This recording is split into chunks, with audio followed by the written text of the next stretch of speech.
What's going on, everybody? It's Kevin Lau here, host of the Planning for Retirement podcast, and welcome to another Whiteboard Fireside Chat, but no whiteboard today.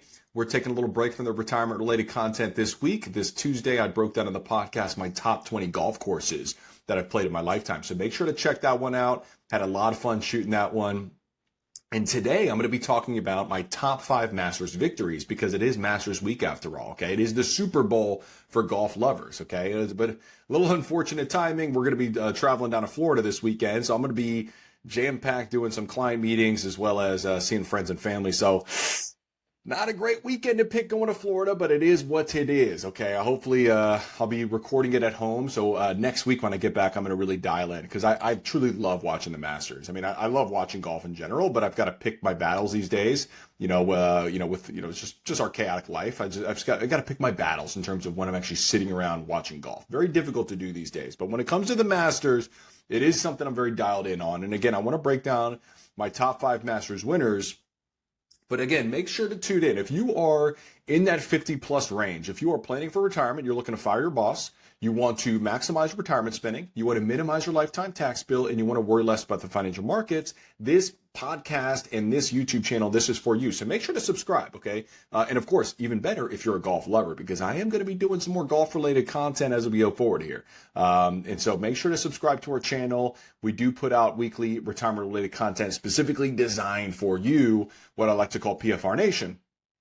Next week, just an FYI little teaser, I'm going to be breaking down the winners and the losers from the first quarter in the markets and how that impacts your retirement plan. So make sure to tune in on that one. And then the following week, I'm going to be doing a little whiteboard retirement plan breakdown, which is going to be a really cool case study, a client that we worked with last year. And I really think you're going to find a lot of value in that one, which is don't wait to spend down your Roth accounts. All right. So make sure to check that one out. And again, make sure to follow our podcast and subscribe to the YouTube channel. Okay, so let's dive into this one. I just want to first say that I did not grow up in a country club playing golf. I was playing other sports as a kid. Okay, I did pick up some clubs in the '97 Masters. After the '97 Masters, Tiger won. There was a lot of hype. My dad was all excited, so he picked up a set of clubs, as an adult. And so I picked up a set of clubs and took a couple of lessons. I've got some athletic skills, so I was hitting the ball, and I honestly fell in love with that. Hitting that sweet spot in the club for the first time, you're like, this is butter.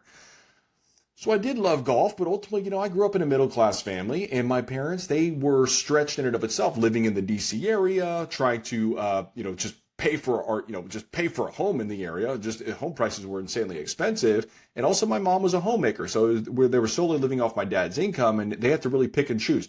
Do I play soccer, travel soccer? I was very competitive with travel soccer. Do I play golf? Like I said, I enjoyed golf, but it was one of those things I had to pick and choose. I didn't have a passion for the game of golf at that point in time, but I loved soccer. So I chose soccer and continued to play other sports throughout really my childhood through high school. But really when I got to college, I worked at 2 different country clubs in college. Okay, this was circa 2004, and that's when I really started to fall in love with the game. I met a good buddy of mine, still a good friend to this day. His name was Chris Amorose, and he really taught me the game of golf and really gave me my first on-course lessons. And that's when I started to, break 80, and start to shoot in the 70s, got down to a single-digit handicap. And really that's when the addiction begins, okay? When you can break 80, it's crazy, okay? And I touched down. My low point, or not my low point, my high point, I should say, with my low score was shooting even par, a 72. I think this was around 2012, okay? So again, 2004 is when I picked up the game of golf, and then throughout my college years, post-college years, really dialed into the game of golf. This was obviously pre-kids, even pre-marriage. And so I shot a 72 with links at Shaladen out in Maryland, okay? And so I was like, okay, this is it. Then I got married, then we started having kids, then I started my business. It's just been a little chaotic, so my handicap has been trending higher, okay?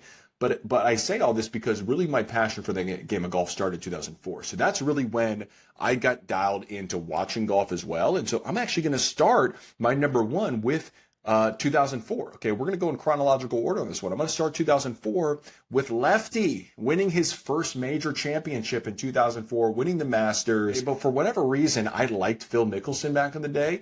And I'm not going to lie, I don't know if this is a hot take, but I was not a Tiger guy growing up, okay? I know Tiger won the 97 Masters. There was a lot of hype, and I think that's why I didn't really like Tiger. I rooted for David Duval, in that little epic showdown at the British Open. I don't know when that was, maybe 99 or 2000. I was rooting for David Duval, all right? And so I think it's because I like the underdog story. I don't like the front runner. And I think a lot of people are piling on the front runner. I actually started liking Tiger more after 2009 when he basically hit rock bottom, and then he had all these injuries and really the comeback. So I actually like Tiger post 2009, believe it or not, as opposed to pre 2009. But the Phil Mickelson victory, hefty lefty, and it was a pretty fun battle because Phil, he was 0 for 47 in majors going up to that point in time. Okay, so he was one of those players that they kept talking about, best player to never have won a major, and that's one of those lists. It's like I think it's a little messed up that they do that. I'm like, how many good players never win majors? And then you're going to sort of put them, okay, yes, you're a good player, but you're on this best to never win a major list. I don't like that. But Phil was on that list, 0 for 47, going into the Masters. He actually had, I think he had a second place at the Masters, or I think he was third place 3 years in a row, actually, prior to this one. And Ernie Els was dialed in on the back nine. I think he had 2 eagles on the back nine. He posted 8 under in the clubhouse, and Phil was in the final group, and Phil kind of faltered a little bit on the front nine. He was 2 over on the front nine, and he just caught fire on the back nine, made 3 birdies in the last 4 holes, made an awesome birdie on 16, the par 3. And then of course the birdie on 18. Who can forget the little downhill slider, and then the jump, and then the jump at the end where he barely got an inch off the ground. So we got to kick off with 2004. But fun little fact on this one, in that particular major, Chris DeMarco was paired with Phil Mickelson in the final round of Sunday. Okay, so that was 2004. And guess what? The following year, 2005, this is going to be number 2 on my list, is the Tiger Woods showdown with Chris DeMarco at the Masters when Tiger chips in on 16, which probably at this point in time, it's got to be the greatest golf shot in Masters history. I think just hands down. I shouldn't say hands down. Okay, there are other great shots. Larry Mize chipping in the sudden death playoff against Greg Norman. That was pretty epic. Okay, so actually, you know what? That's got to be the greatest shot in Masters history. But this is probably number 2, and it could have been number 1 in my book. But kind of I watched the whole back nine yesterday, and Tiger struggled, man. First of all, the crowd was behind DeMarco. I think the crowd actually wanted Chris DeMarco to win. Okay, if you saw the par 5, the 15th, the second par 5 in the back nine, when DeMarco stuffed it in close with his wedge, he was like 3 feet away. I'm telling you, the crowd was going wild. Okay, because Tiger had just hit the green in 2, so he was putting for eagle. And when he missed his eagle putt and he came up short, the crowd was cheering because he missed that eagle putt, because they knew DeMarco was still going to be 1 back going into 16 because they both made birdie. And so at this point in time, Tiger had a 1-shot lead going into 16. DeMarco hit a nice little shot, the same spot Phil was in the year before. So DeMarco saw that putt. He knows how slow it is. And Tiger steps up to the tee box. He gets an 8-iron on the 16th hole, and he pull hooks this thing. And he was very fortunate he pull hooked it, because it should have gone in the water. And it didn't go in the water. It flew the water, landed in the fairway cut into that first cut rough. So it was a little bit of a tricky lie, and we all know what happened. He chips up into the ridge, lets it funnel back, and the ball stops basically on the edge of the hole with the Nike sign, and then it trickles in, and the crowd goes wild. So he had a 2-shot lead going into 17, wearing red on Sunday. Tiger does not lose wearing red on Sunday when he has the lead in a major. And so Tiger makes a bogey on 17, bogey on 18. It was a terrible tee shot on 17, a terrible approach shot on 18. He could have easily shut the door on DeMarco. DeMarco had, he put in a good little effort, but, ultimately on the first sudden death hole, Tiger drains a nice little, a beautiful little slider, and gets his, I think this was his 3rd or 4th Masters at that point in time in 2005. He won 97, 2001, 2002, and 2005. So that was his 4th green jacket. So pretty impressive. That has to be number 2 on my list. Okay, number 3 on my list is Bubba Watson, 2012. Bubba's first major championship. And, who didn't love Bubba Watson back in the day? I used to love Bubba Watson with his curving, his little fades and cuts and draws. But this was a fun little battle with Louis Oosthuizen. And Louis, he was looking to become one of a select group of people who won the British Open at St. Andrews, as well as won a green jacket. Okay, there was only a handful of people that did that. Tiger, Jack, I think Faldo, there's maybe 1 or 2 others, but there's a very select group of people, and he had already won the British Open. I think it was 2010. And Louis Oosthuizen, they both had some good looks coming down the stretch. On 18, they both had good birdie putts, and ultimately they went to a playoff.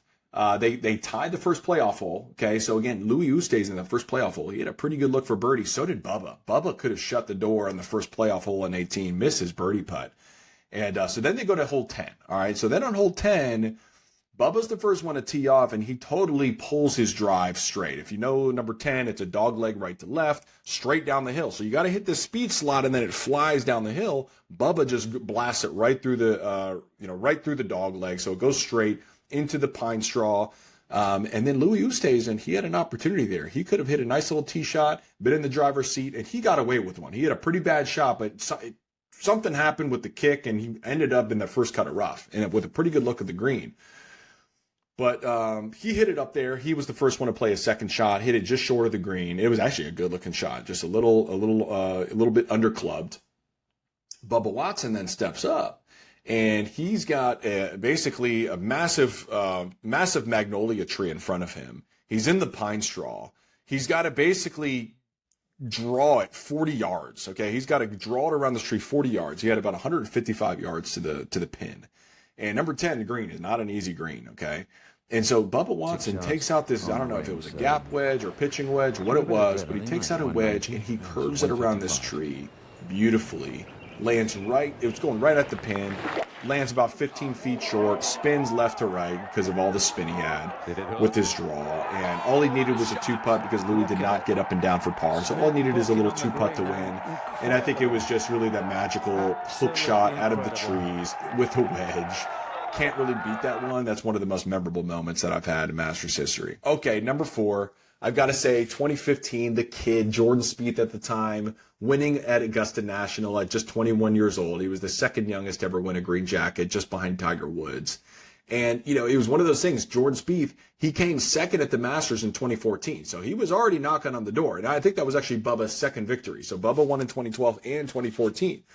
So 2014, he came in second place, and Spieth was looking pretty good. I don't think he had ever shot over par at Augusta National, okay? And so he's breaking away, comes right off the gate with a 64 on Thursday, and tied for the lowest opening round ever, and ultimately finished at 18 under. It was a wire-to-wire victory, so it wasn't a lot of drama per se, like some of those other some of the others in the top 5. Why not?